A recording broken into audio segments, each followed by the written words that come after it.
চাওক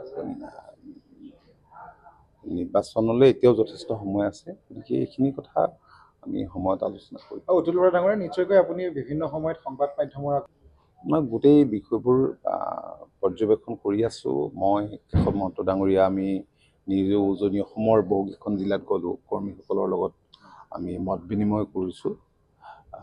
বাকী শেহতীয়াকৈ দুই এদিনত কি হৈছে মই খুব সঠিককৈ খবৰ ৰখা নাই, কিন্তু আপোনালোকে জানে যে মিত্ৰতাত থাকিলে সম্ভাৱনাপূৰ্ণ সমষ্টি থাকিলেও কেতিয়াবা এৰিবলগীয়া হয় বা দিবলগীয়াও হয়।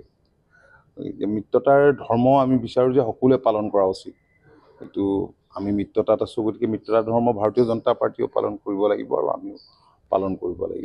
আৰু কিছু ক্ষেত্ৰত মাত্ৰ অত্যত তেনেধৰণৰ ক্ষেত্ৰবোৰ ঘটনা পৰিঘটনা নোহোৱা নহয়। চাই